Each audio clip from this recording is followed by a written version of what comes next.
Thrown out at 19, he built a cabin inside a grain silo. Josiah Cravensworth, who had survived 12 Kansas winters, blocked the barn door. "I have enough firewood for my children," he said. "There is nothing here for a boy with no kin."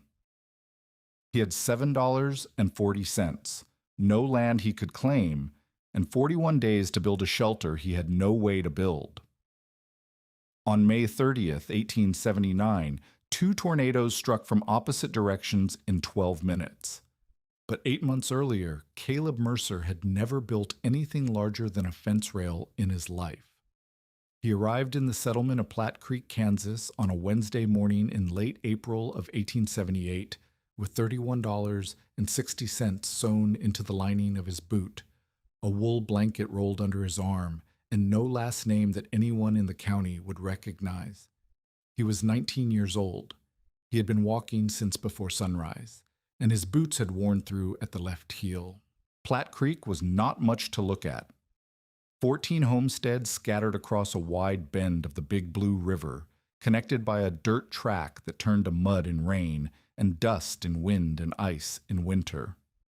A general store, a blacksmith shop, a one-room schoolhouse with a sod roof that sagged on its south side. The settlers had come in waves, first in 1871, when the land looked flat and fertile, and the railroad handbills promised rain enough to grow wheat. And they had stayed through years that broke promises. Most of them had buried someone. All of them owed money to the store. Caleb had not been invited. No one in Plat Creek was expecting him. But the settlement needed a hired hand, and Caleb needed a place to earn wages and save enough to file a homestead claim when he turned 21. 2 years of work, a plan as thin as paper, but a plan. The man who hired him was named Erastus Weber. He had 160 acres of wheat, a team of 2 horses, 3 milk cows, and a disposition that ran cold in the mornings and colder in the evenings. He did not ask Caleb where he was from. On the frontier, that question had too many uncomfortable answers. He told Caleb what the work paid, $18 a month plus board, and pointed toward the barn. Caleb took the job and kept his head down. Through the spring planting and the summer heat, he mended fence, mucked stalls, hauled water, and cut hay. He was good with a post-hole digger. He was fast with a scythe. He ate what Weber's wife set out and said little at the table.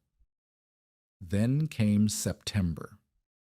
3 of Weber's cattle broke through a section of fence on a Monday afternoon and wandered into the draw along the eastern edge of the property. It rained that night, hard, fast, the kind of rain that fills a draw in 30 minutes. By Tuesday morning, the cattle were gone, carried into the flooded creek. Weber found 2 of them a mile downstream, dead on a gravel bar. The third was never found. Weber told Caleb to pack his things. Caleb said the fence had been solid when he checked it 2 days prior. Weber said he didn't care. 3 head of cattle was 3 head of cattle, and someone had to answer for it. Caleb had no contract beyond Weber's word, and Weber's word was done. He packed his things.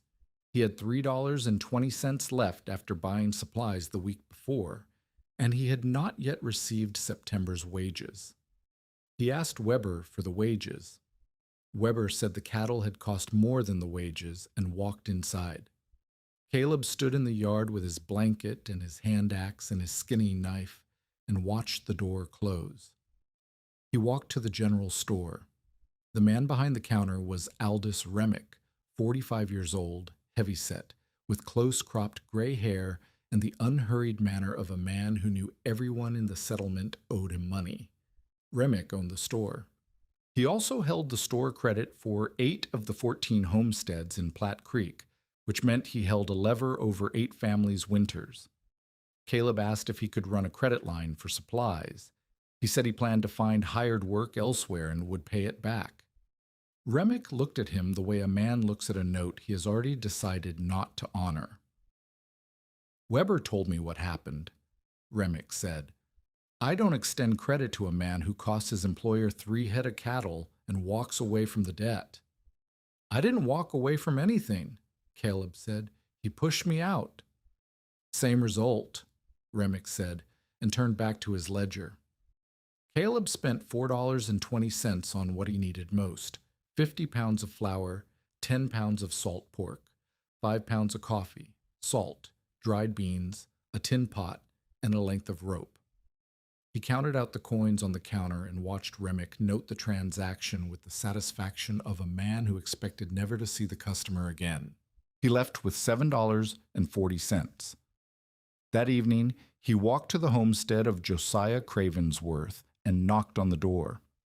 Cravensworth was 53 years old. He had come to Marshall County in 1871 with 2 mules, a wife, and $140, which was more capital than most families arrived with. He had buried his wife in 76 of the fever and his youngest boy in the blizzard of 77. He had 12 winters on the Kansas prairie. He was the closest thing the settlement had to an elder, the man whose judgment carried weight at the rare community meetings, whose opinion on a hard winter was treated as fact. Caleb asked if he could sleep in the barn until he found work. Cravensworth stood in the doorway and looked at him for a long moment. His expression was not cruel. It was the expression of a man doing arithmetic. "Oh, I've got 300 pounds of flour," Cravensworth said, 40 bushels of corn, and enough firewood to last until March if I burn careful. That's for me and my 2 living children. There's nothing left over for a boy with no claim and no kin." He started to close the door, then stopped. "I'm not telling you this to be hard," Cravensworth said. "I'm telling you because you're 19 and you don't know what you're walking into.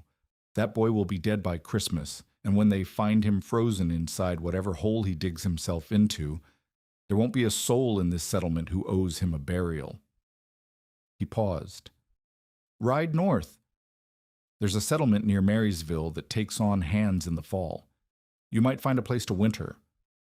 "I don't have a horse," Caleb said. Cravensworth looked at him again. Then he closed the door. Caleb stood in the dark and counted what he had: $7.40, a hand axe, a skinning knife, a wool blanket, rope, enough food to last, if he was careful, perhaps 6 weeks.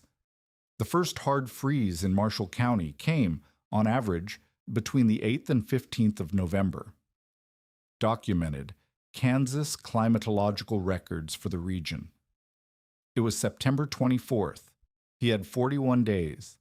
A frame shanty, just 1 room, 8 by 10 feet, barely large enough to turn around in Charles, cost $25 in lumber, and the nearest lumber yard was in Marysville, 3 days' walk each direction.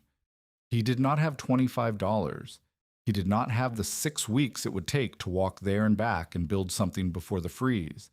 A sod house cost less, under $20 in materials, but required a breaking plow to cut the blocks. And he didn't own a plow, and more importantly, required land. The Homestead Act was clear. A claimant must be 21 years old or the head of a family. Documented: statutory text, 1862 Homestead Act. Caleb was neither. He had no legal claim to a single square foot of Kansas soil, no land to build on, no lumber to build with, no money to solve either problem. 41 days. The math was not a puzzle.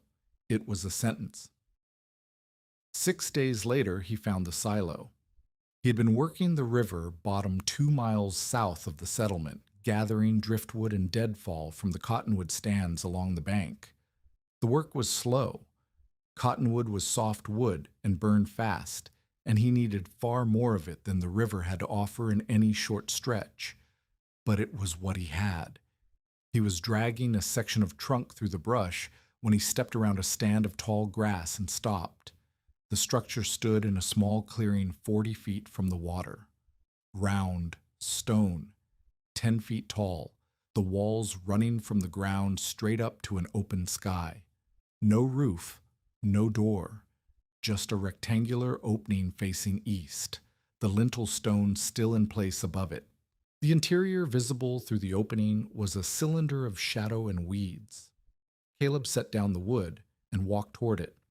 The walls were fence post limestone, the pale, close-grained stone that ran in a band across north-central Kansas, named for the post settlers, cut from it when timber was scarce. Documented. Kansas Geological Survey. The fence post limestone formation runs through Marshall, Republic, and neighboring counties. Each course of stone was roughly 8 inches thick, laid with lime mortar that had gone gray and crumbly in places but held. The walls themselves were thick. He pressed his palm flat against the outer surface and spread his fingers and could not feel the interior side, which meant they were close to 20 inches across. He stood inside the cylinder and looked up at the open circle of sky. The floor was packed earth, matted with dead grass, and the ghosts of something that had been grain years ago. A thin root had split one of the lower stones, but the split had not gone far. The walls were level. The walls were plumb. 8 years the thing had stood without a roof. Through the locust plague of 74, through the blizzard of 77, through hail and wind and freeze-thaw cycles that cracked wooden structures at their joints, and the walls had not moved. He stepped outside and put his back against the east-facing wall and felt the difference immediately. Inside the cylinder there was no wind, not reduced wind, no wind. The same westerly air that had been pushing at his coat all morning split at the curved stone surface and rejoined behind the structure without ever finding the interior. The opening faced east, away from the prevailing weather. Whoever had built this thing and then abandoned it in the plague year had placed the door exactly right. The abandonment dated to 1874. Documented. The Rocky Mountain locust invasion of 1874 caused mass homestead abandonment across central Kansas. The original homesteader had fled and never returned, which meant the land had likely reverted to the federal government, which meant no one owned this, which meant this roofless stone cylinder standing in a river bottom clearing 2 miles south of a settlement that wanted nothing to do with Caleb Mercer was the only thing in Marshall County he could legally occupy. He sat down on the weedy floor and thought for a long time. The walls were already built. 40 tons of limestone, stacked and mortared by someone else's labor, standing intact after 8 years of Kansas weather. Calculated from documented limestone density, 160 pounds per cubic foot applied to cylinder dimensions. The floor was already enclosed, 14 feet across, 154 square feet, more space than most settlers' root cellars. He needed 3 things to turn this into a shelter: a roof, a stove, and enough mortar to seal the gaps. He did not have the money for any of those things, but he had the stone itself, the same limestone that made the walls could be burned to produce quicklime, and quicklime slaked with water and mixed with river sand made mortar. He had the river, cottonwood poles for rafters, driftwood for fuel, clay banks for chinking, and 3 miles east, in the ruins of an abandoned dugout he had passed 2 days prior, sat a small cast-iron cook stove, rusted and left behind by whoever had given up and gone. What he did not have was time to do all of it. Every day he spent building the roof was a day he wasn't cutting firewood, and he had to have firewood regardless. He needed 4 to 6 cords minimum to last through a Kansas winter in any shelter. Documented. Standard frontier fuel estimates for small heated dwellings. 4 cords cost $12 he didn't have, assuming he could find anyone to sell it to him, which he couldn't. He would have to cut it himself. But cutting and hauling 6 cords of cottonwood and driftwood from the river bottom while simultaneously building a roof, while simultaneously sealing 200 square feet of mortar joints, while simultaneously retrieving a 200-pound stove from 3 miles away, alone with a hand axe, in 41 days. Well, was either possible or it wasn't, and he could not tell which from where he sat. 3/4 of a mile north, Samuel Griggs was nailing up the frame of a legitimate cabin on his legitimate homestead claim. Griggs was 22, the closest thing Caleb had to appear in the settlement. He had filed at 21 with $90 and a wagon load of lumber hauled from Marysville. He stopped by the river sometimes to water his horse. The next morning, Griggs found Caleb clearing weeds from the silo floor with his hand axe and stopped to watch. "What are you doing?" Griggs asked. Caleb told him. Griggs dismounted and walked around the exterior of the cylinder, examining the walls, then came back and stood in the doorway. He had a carpenter's eye. He looked at the stone for a long time before he spoke. "You're going to live in a grain bin," Griggs said. It was not entirely a question. "It's the only enclosed structure I can legally occupy," Caleb said. "The man who built that thing couldn't make it work as a farm," Griggs said. "Left it standing in a floodplain and walked away. What makes you think you can make it work as a house?" Caleb showed him the walls, the thickness of the stone, the way the curve killed the wind, the intact mortar courses between the lower courses, where he had already begun to chip out the damaged sections. He explained the roof he planned to build: a center post, crossbeam, radial rafters of cottonwood poles, layered prairie grass bundles, sod on top. The same technique used on every dugout and sod house in the settlement, adapted to a circular frame. Griggs shook his head slowly. "That roof's going to be a problem," he said. "Spanning 14 feet with cottonwood poles, green wood, no-milled lumber. The weight of the sod alone could bring the whole thing down on your head." "I've calculated the load," Caleb said, which was not entirely true. "You calculated it with what? You've never built a roof."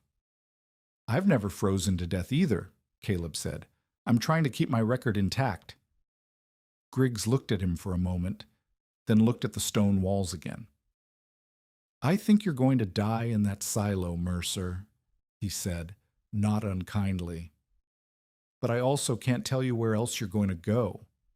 He mounted his horse. "If you want to borrow my post hole digger for the center post, come by this afternoon." It was the most encouragement Caleb would receive from anyone in the settlement for a long time. Within a week of Caleb's occupation of the silo, Aldis Remik came to see for himself. He arrived on a gray October morning with 2 men behind him, Erastus Weber, who had fired Caleb, and Jonas Holt, a corn farmer from the eastern edge of the settlement. Remik did not dismount immediately.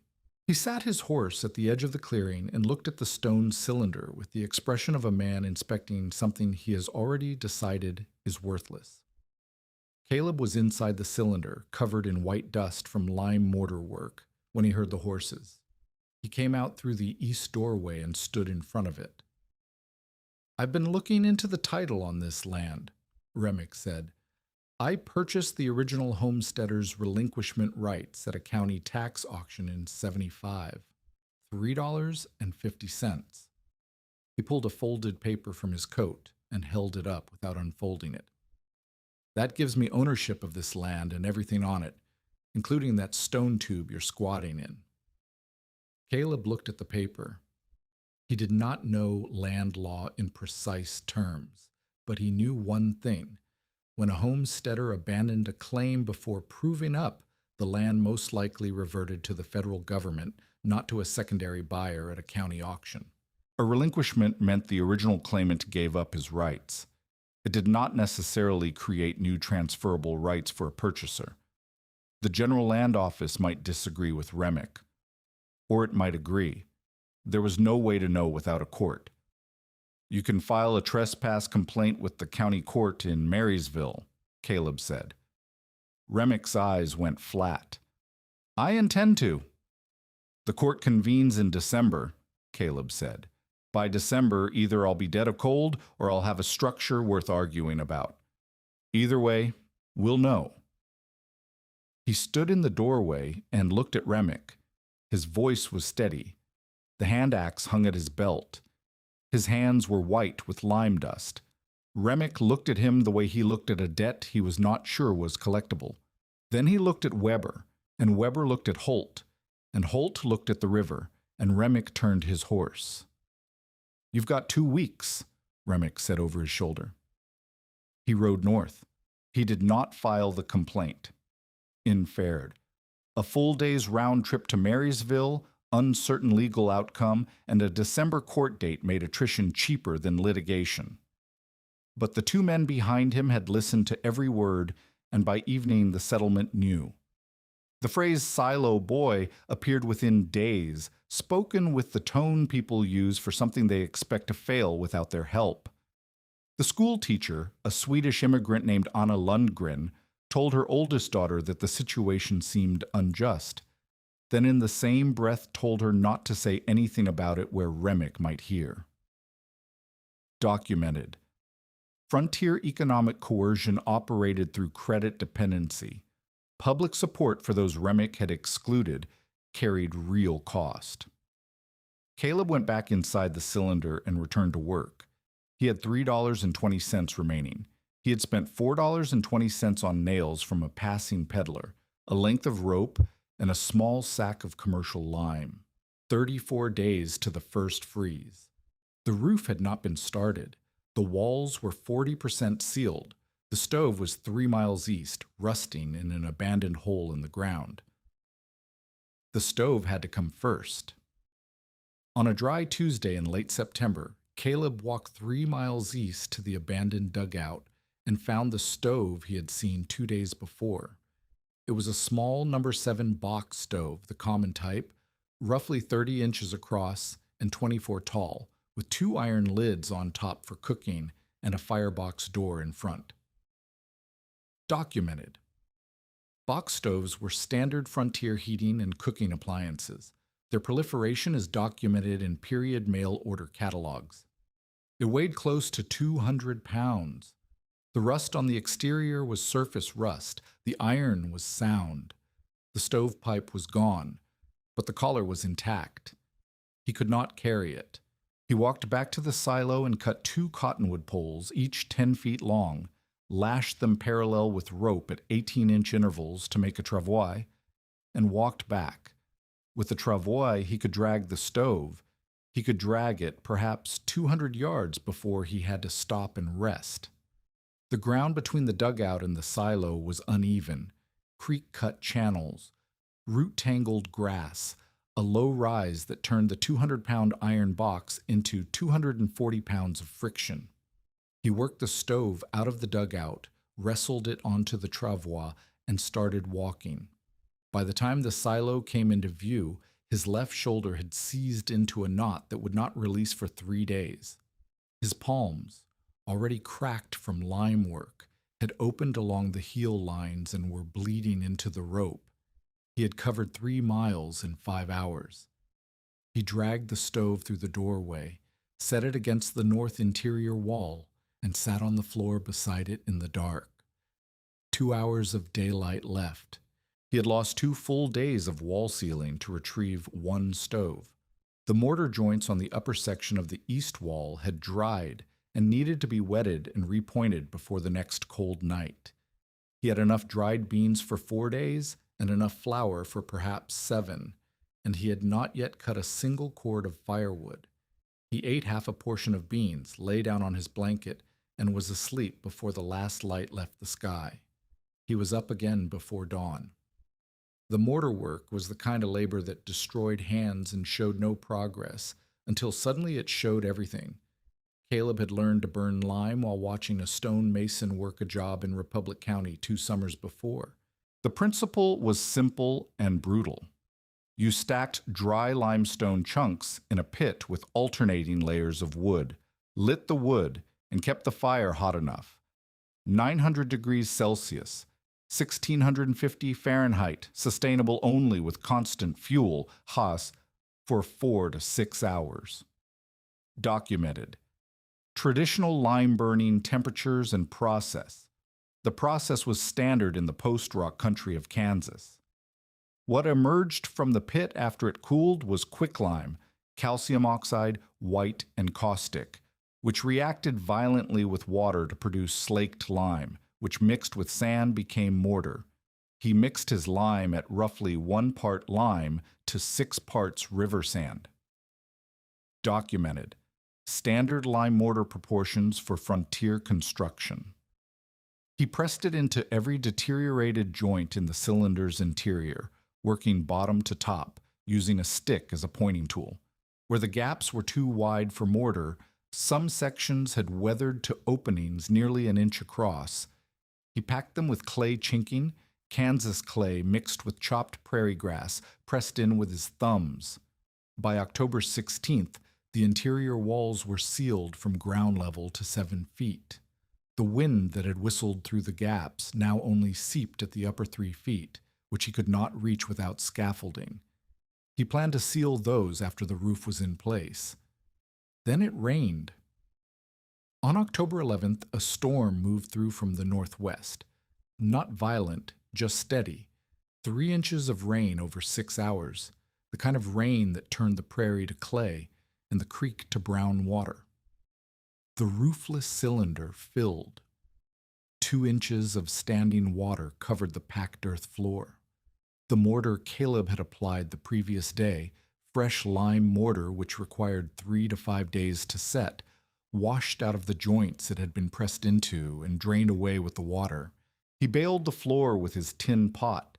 He re-dried the joints with careful small fires built in the center of the space, moving them section to section. He remixed the mortar. He reapplied it. He lost 3 days, 28 days to the first freeze. Roof still not started. Firewood reserve, 0. He did not allow himself to calculate the shortfall. He calculated the next hour instead. The roof was the problem that could kill him. He needed to span a 14-foot opening with no milled lumber, only cottonwood poles from the river bottom. Greenwood, the diameter ranging from 4 to 6 inches at best. Green cottonwood was soft and tended to split under uneven load. The sod covering he planned to use weighed an estimated 1,800 pounds, distributed across 154 square feet. Calculated. Sod roof weights documented for full-size sod houses, scaled proportionally. If even one of the radial rafters failed under that load while he was working, the collapse would come from above, in a space with no exit except the door. He felled 7 cottonwood poles over 4 days, selecting the straightest, the thickest, the driest of what the river had to offer, and dragged them to the silo.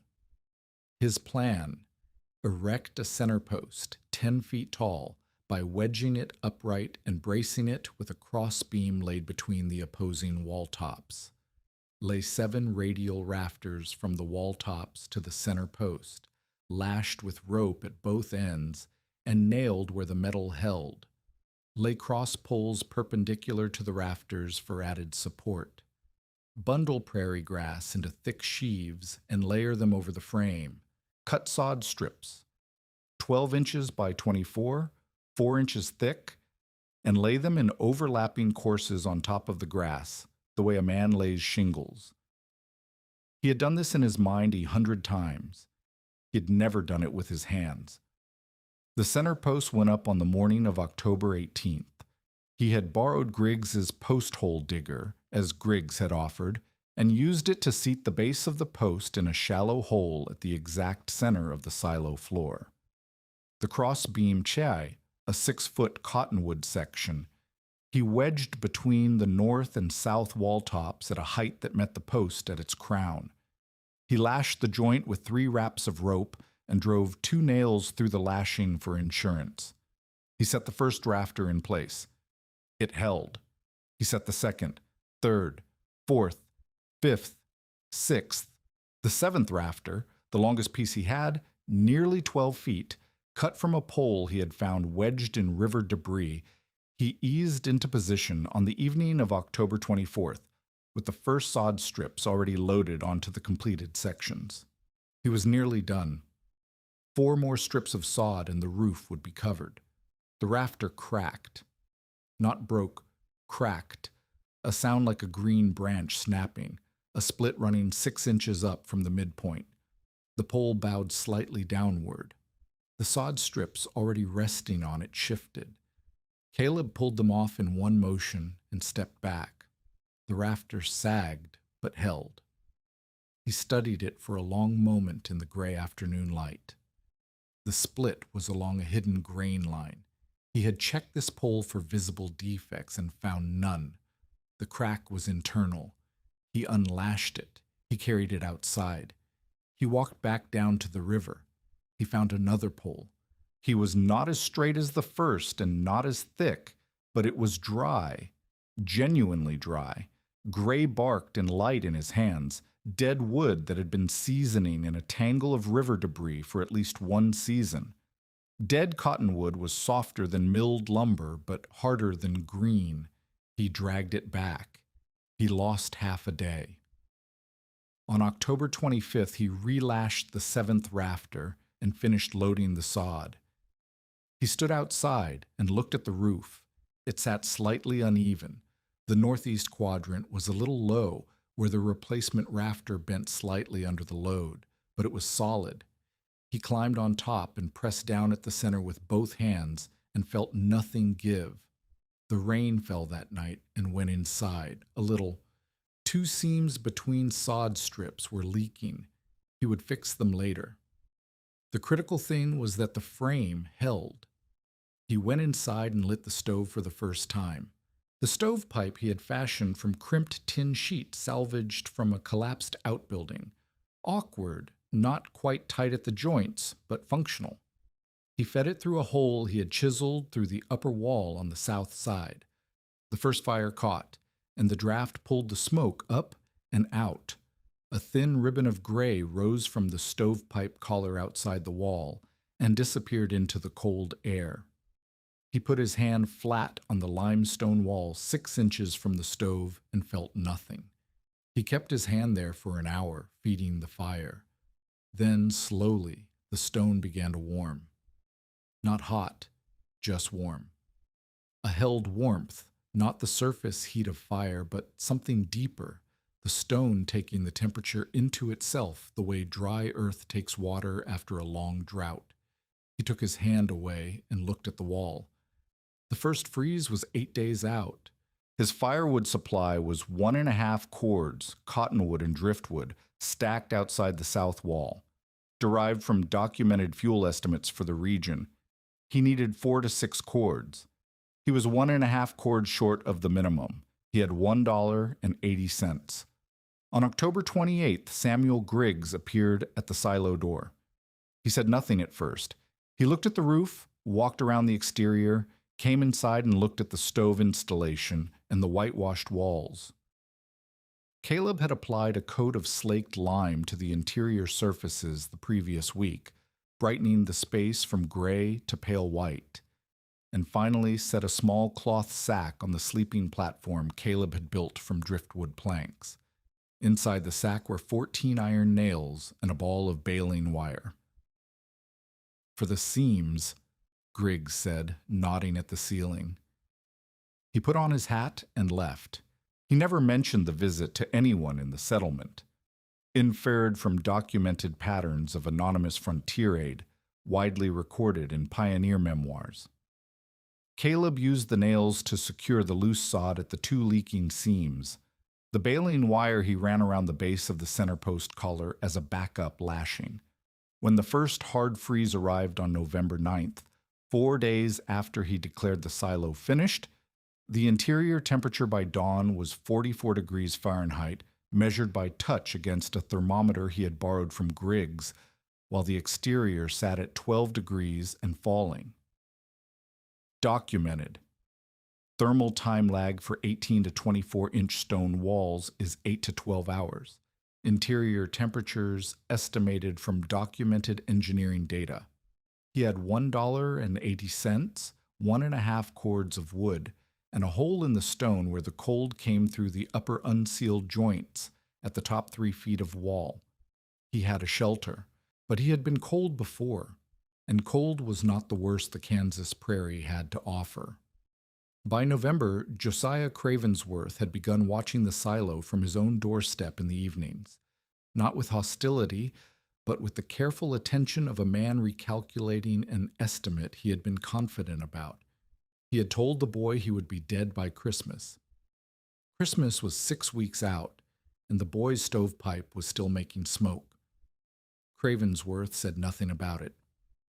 He went inside and closed his door, but the smoke kept rising through the cold air, straight up in the still evenings, visible from a quarter-mile away, thin and pale and steady.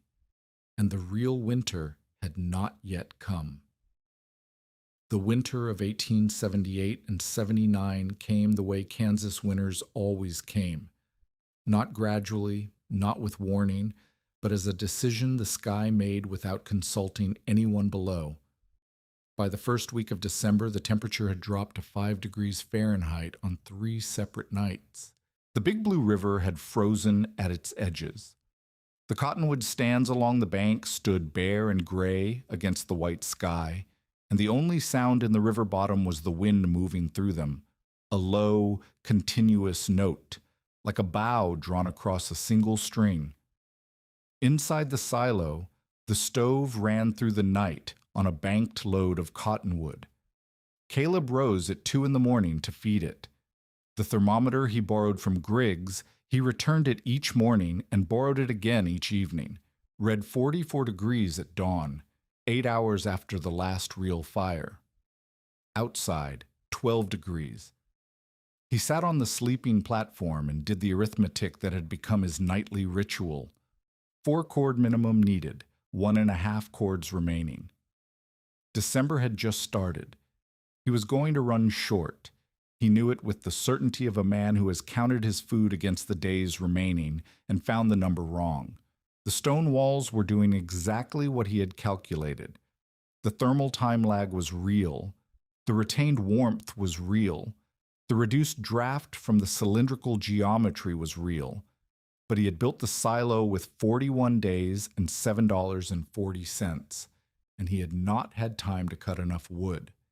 He was burning 30% less fuel than Griggs, who lived in a frame cabin 300 yards north.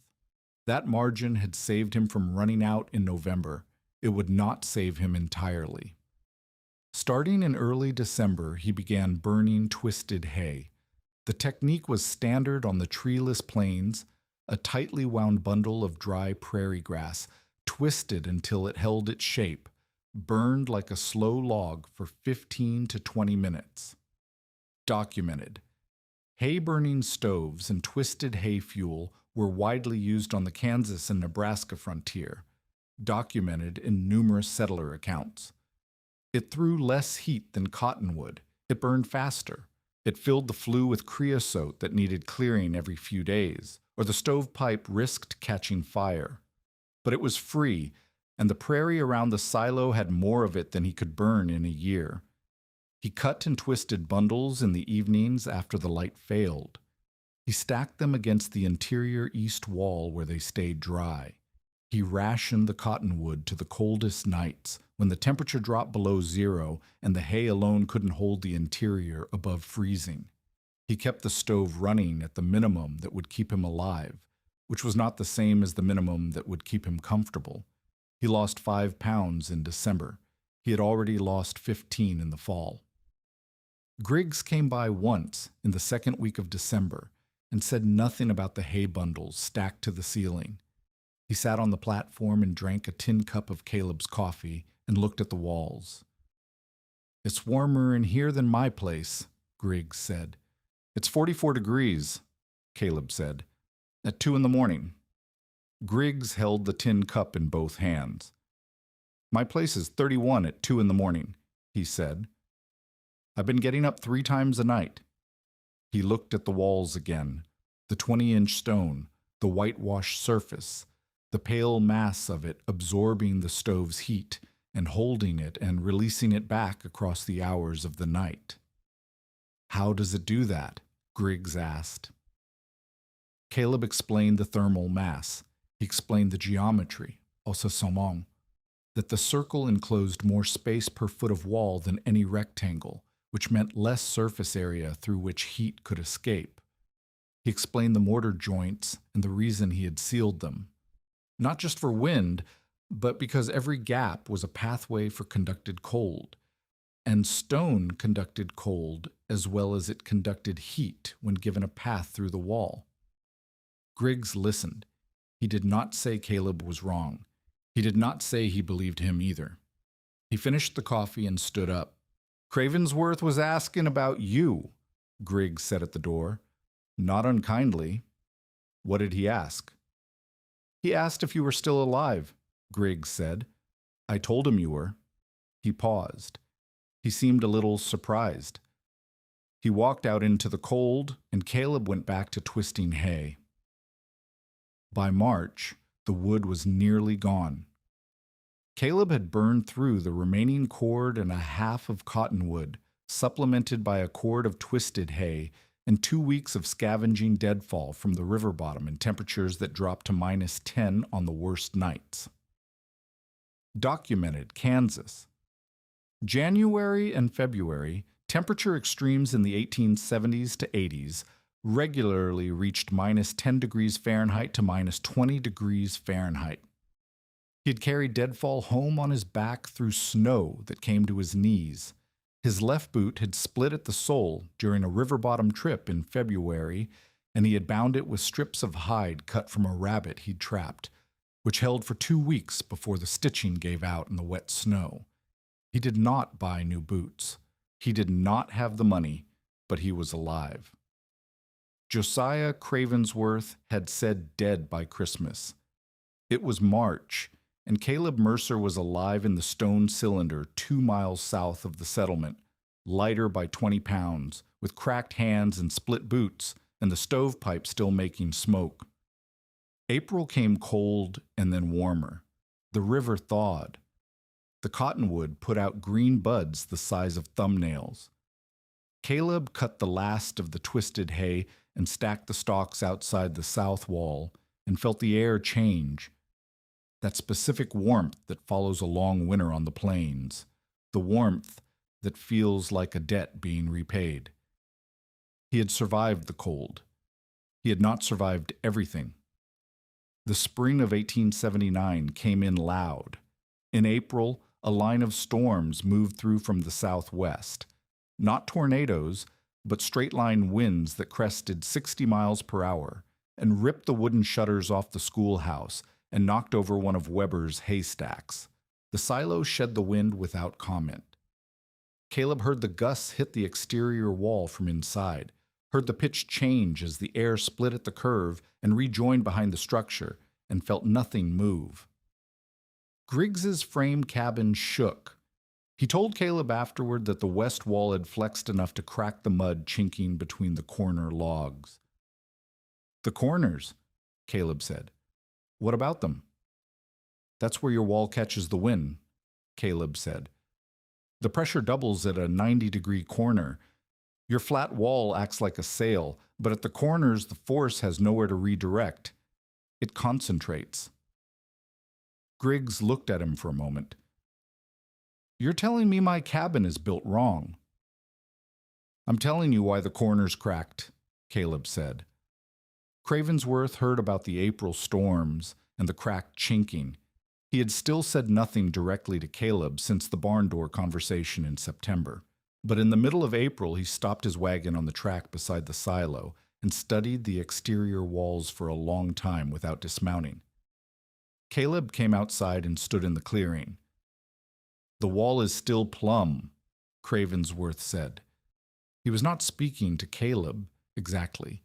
More to himself, the way a man speaks when he is checking an answer against an expected result. You've been through 3 months of Kansas winter in that thing, and the wall is still plumb. It hasn't moved since 1870, Caleb said.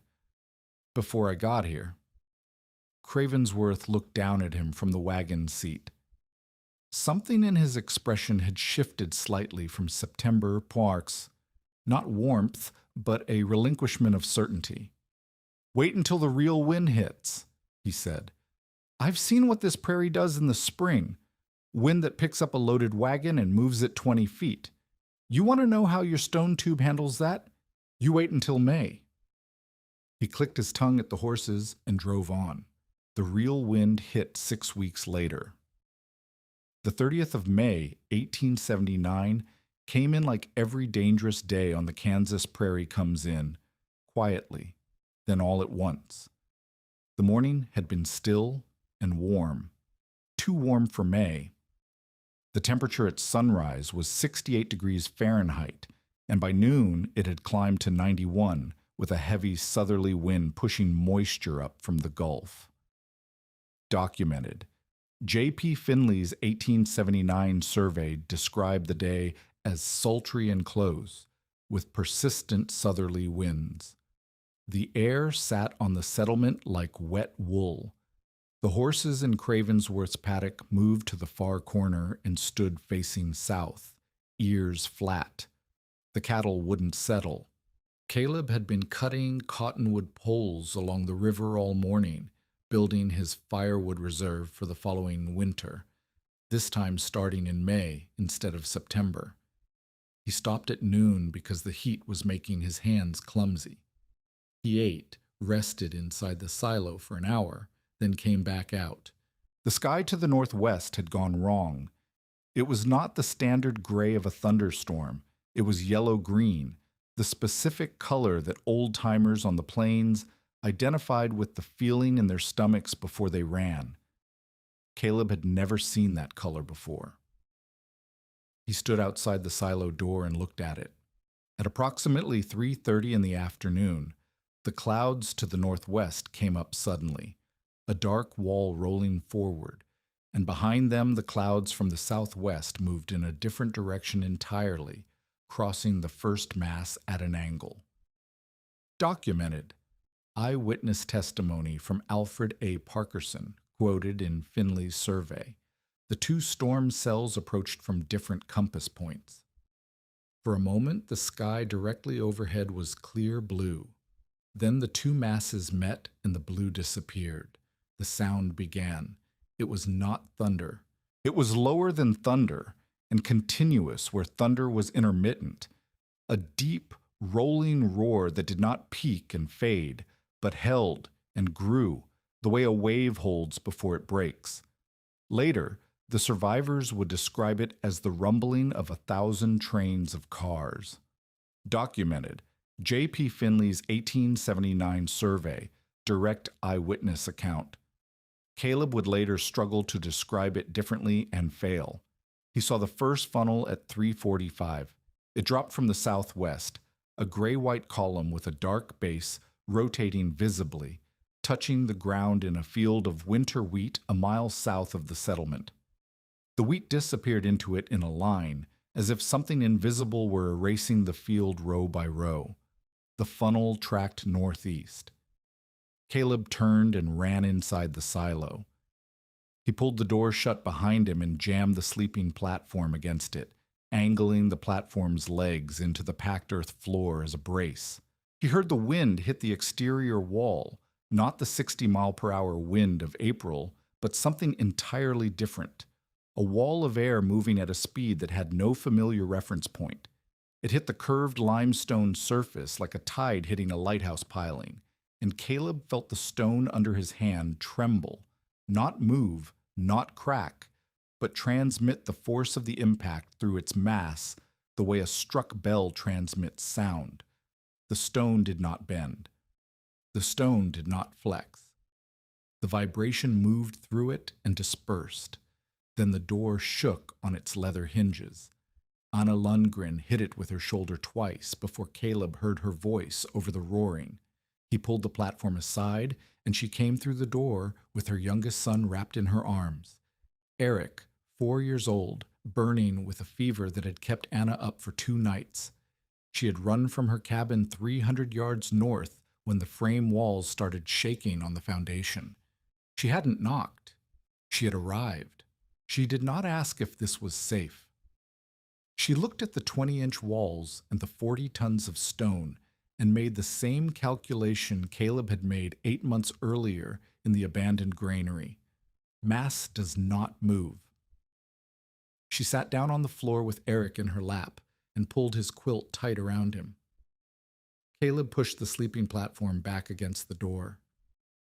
"How many are outside?" he said. "I don't know," Anna said. "I only saw my cabin. I ran." At 4:15, the first tornado struck. It came from the southwest and it moved northeast at a speed Caleb could not estimate from inside a stone cylinder. What he could estimate was the sound. The roaring intensified past any threshold his ears had reference for, a pressure rather than a sound, something felt in the chest more than heard through the ears. Then the debris began hitting the exterior wall. The first impact was light, a section of wooden shutter probably, or a fence rail. The second was heavier, a dense thud that sent a crack of stone-transmitted force through the wall to Caleb's palm. He kept his hand there. The wall did not move. What was happening outside was this. The wind hit the curved limestone surface at the point of impact and split. Half the load went left around the cylinder, half went right. The two streams of air rejoined behind the structure. The wall had no flat face to catch the full dynamic pressure, no corners to concentrate the load into stress points, no joint lines running straight from top to bottom where a crack could travel. The force distributed around the entire circumference simultaneously, every stone in the circle sharing the burden equally, the hoop compression holding the ring closed under lateral load the same way a barrel hoop holds under pressure. Documented structural engineering principle of cylindrical shells under lateral loading. Hoop compression is the fundamental load transfer mechanism. The overturning moment required to topple the silo would have needed to exceed 418,000 foot-pounds. The tornado was generating approximately 120,000. Calculated from documented engineering formulas applied to wall mass and wind force at 200 miles per hour. The walls were not moving. Griggs's frame cabin, 300 yards north, was not having this experience. Caleb heard it go. He heard it because it made a sound entirely different from the roaring wind. A sharp, rhythmic sequence of concussive cracks that were the nails pulling free of the plates tearing from the sills, the wall studs separating at the joints. In a frame building, the load transfers through the corner connections. Corner connections are nails and mortise joints and the sheer strength of the fasteners. At 200 miles per hour, the fasteners fail. When the fasteners fail, the wall is not a wall anymore. It is lumber. Documented. Frame building failure mechanics in high wind events. Corner stress concentration documented in ASCE 7 commentary. The lumber went northwest at whatever speed the tornado was carrying debris. The schoolhouse went next. Caleb recognized the sound of the sod roof lifting as a wet tearing noise, like a section of earth being peeled back. Then the tar paper of the Lundgren cabin, which Anna had fled, which went as a series of sharp reports like shots from a rifle. Eric coughed. Anna held him tighter and pressed his face into her shoulder. Then the second tornado hit, 12 minutes after the first. From the northwest this time. Documented. The Irving twin tornadoes struck from different compass points within approximately 12 minutes. Whatever the first tornado had left standing, the second found from a different angle. The roaring came back at a different pitch, slightly lower, slightly slower in its rotation, but the wind speed was indistinguishable from the first. Caleb sat on the floor with his back against the south wall and his feet braced against the sleeping platform, and he did not move. The roof went partially. He heard two rafters tear free, the crack of the rope lashings failing at their limit, the hollow thump of the poles going through the damaged section of sod covering. The section of roof above the northeast quadrant opened to the sky. Rain came through immediately, cold and driven sideways by the wind. Sod chunks fell to the floor. The center post held. The remaining 5 rafters held. The wall tops held. He heard the stove shift on the floor. The 200-pound iron box moving 6 inches on the packed earth as the pressure differential between the open roof section and the sealed walls created a brief internal draft. Then the second tornado passed, and the draft equalized, and the stove stopped moving. In the silence that followed, relative silence, wind still blowing but no longer roaring, Caleb listened. He heard Anna's breathing. He heard Eric cough. He heard rain on the remaining sod. He heard no cabin walls, no stovepipes, no voices. He pulled the sleeping platform away from the door and opened it. The settlement of Plat Creek was gone, not damaged, not partially standing, gone. The way a sentence is gone when you erase it, not a word at a time, but all at once, the structure simply absent, the space where it had been now occupied by the sky. The track that had connected the homesteads was still visible as 2 shallow ruts in the ground, but the structures the track had connected were not visible. Weber's farmhouse and barn stood as scattered lumber across 200 yards of grass. The schoolhouse was a foundation and some walls to knee height. Remik's general store was a slab floor, with merchandise scattered across the prairie in a fan pointing northeast. Bolts of cloth and tin cookware and a cast iron scale and hundreds of paper wrap packages dissolved to pulp in the rain. Destruction adapted from documented damage accounts of the Irving tornado, building by building survey by J.P. Finley. Large stones, 150 pounds, 200 pounds, lay in the grass 300 feet from where they had been. Trees 3 feet in diameter had been broken off at ground level. Documented. Finley's survey, direct observation.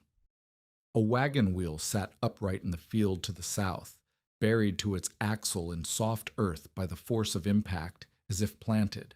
The stone silo stood, walls intact, 40% of the roof gone, 2 rafter sections missing, a ragged gap open to the sky in the northeast quadrant.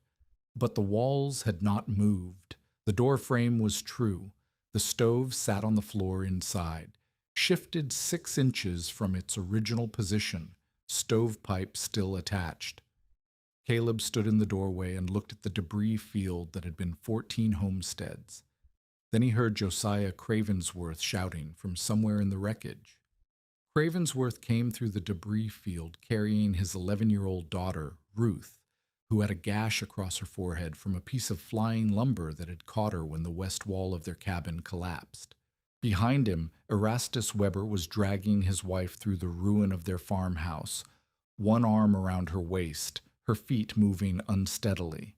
Behind Weber, Jonas Holt walked with his right forearm held against his chest at an angle that meant the bones in it were no longer in the right relationship to each other. Caleb held the door open and stood aside. They came in. Then Samuel Griggs appeared at the tree line with blood on his face from where his own cabin wall had caught him going through the door, and he came in too. And then 2 more families, the Parkers and the Holts, who had been sheltering in a root cellar 300 yards east and emerged to find the cellar door blown off and the night coming in cold. 9 people in 154 square feet of limestone cylinder. Caleb relit the stove with salvaged kindling from the floor debris. The walls, still holding the morning's warmth, cut the post-storm wind immediately. The surviving section of roof kept most of the rain off the interior.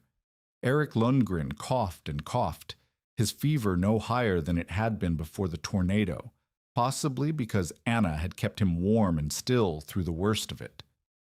Cravensworth sat on the floor with Ruth's head in his lap and pressed a strip of cloth, cut from Caleb's only spare shirt, against the gash on her forehead. He said nothing for a long time. He looked at the walls. He looked at the stovepipe. He looked at the door that had held. Then he looked at Caleb. "I told you that you'd be dead by Christmas," Cravensworth said. His voice was flat. "I was wrong about that. I was wrong about the whole damn thing." Caleb fed wood into the stove and did not answer. Outside, the cold front that followed the tornadoes pushed the temperature from 91 degrees at noon toward 45 degrees by nightfall. Documented. Sharp temperature drops following tornado events are well documented in plains meteorology. The rain turned to something between rain and sleet. The debris field of Plat Creek absorbed it without complaint, the lumber going dark and the loose paper dissolving, the prairie reclaiming the space where the settlement had been, at the speed that prairies always reclaim things, steadily, without hurry, without noticing. Inside the stone cylinder, 9 people leaned against walls that had not moved and listened to the cold arrive. The morning of May 31st, 1879, confirmed what the night had implied. 11 of 14 structures in the settlement were destroyed beyond salvage. Every frame building was gone. Remik's store, Weber's farmhouse and barn, Griggs's cabin, the schoolhouse, 4 sod shanties from the outer homesteads, gone. The 2 stone buildings in the settlement had partially survived. Cravensworth's stone-walled barn had lost its roof and south gable, but retained its north and west walls, which stood intact. Documented. At Irving, the stone barn of East Secrest survived in exactly this manner. Walls intact, roof and gable removed, while all frame structures were obliterated. The silo stood complete. 3 of 14 structures with stone components, 11 of 14 frame structures obliterated. The mathematics of the morning were not subtle. Remik walked through what had been his store for an hour, turning over the wet debris with his boot, lifting a ruined ledger from the mud and setting it back down. His inventory, the goods he had bought on credit from the Marysville wholesaler and sold on credit to the settlement, was strewn across a quarter-mile of Kansas grassland. The cast-iron scale sat in a field 200 yards from where it had stood on the counter. His trespass complaint against Caleb Mercer was somewhere in the mud with everything else, and it was never mentioned again. The silo sheltered the settlement survivors for 11 days, while the men salvaged lumber from the debris field and began rebuilding. Documented. Post-tornado recovery on the Kansas frontier typically required weeks to months. Surviving structures served as community shelters during rebuilding. Caleb kept the stove running. He shared his remaining hay bundles.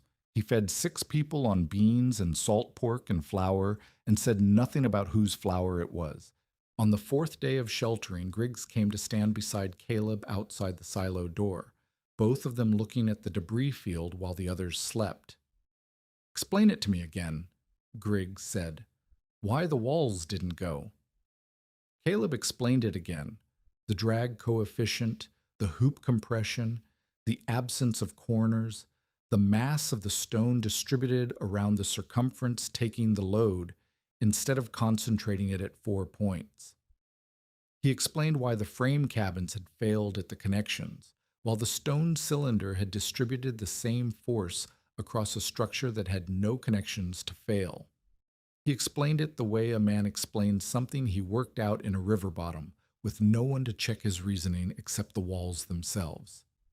Griggs listened to all of it. "When I rebuild," Griggs said, "I want stone on the north and west faces, the windward sides, frame on the south and east where the weather doesn't hit direct." "That'll hold better than frame alone," Caleb said. "You'll help me build it?" "Yes," Caleb said. In the weeks following the tornado, 3 families who rebuilt incorporated elements of Caleb's approach, curved stone walls on windward exposures, thicker foundations, sawed-over timber roofing, into their new structures. Caleb walked each site. He demonstrated the lime mortar proportions. He showed them how to orient the door opening away from prevailing weather. He did not charge for any of it. Cravensworth rebuilt his cabin with stone walls on 3 sides. He asked Caleb to help lay the north wall, and Caleb came. They worked side by side without discussion of what had passed between them in September. The barn door refusal, the verdict, the long winter of watching the stovepipe. When the last stone of the north wall was set, Cravensworth stood back and looked at it, then looked at Caleb. "You built that roof yourself," Cravensworth said, "in 41 days. 41 days with a hand axe and a borrowed post hole digger," Caleb said. Cravensworth said nothing more.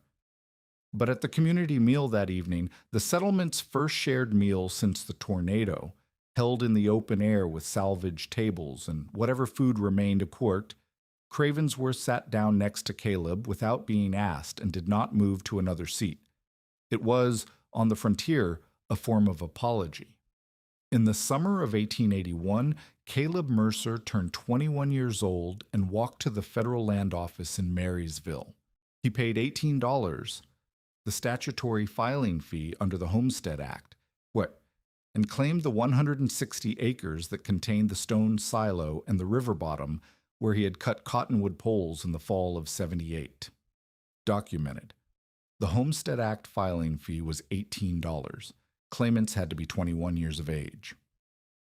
The land office clerk recorded the claim without comment. Caleb walked back and started the 5-year improvement process that would give him full title. He proved up the claim in 1886. He married in 1884. He never built a frame house. The stone silo, its roof repaired and its upper walls sealed during the summer of '79, became the nucleus of a larger stone dwelling he expanded over the following years. A second room added to the south side, a stone-walled root cellar dug to the north, a proper stone barn replacing the lean-to he had used for 5 years. The limestone walls of the original cylinder stood at the center of everything he built, as they had stood since 1870. He kept the cracked rafter, the 7th one, the one that had split during loading on October 24th, the one that had nearly cost him the roof and the winter, propped in the corner of the original cylinder for the rest of his life. No one who visited ever asked about it.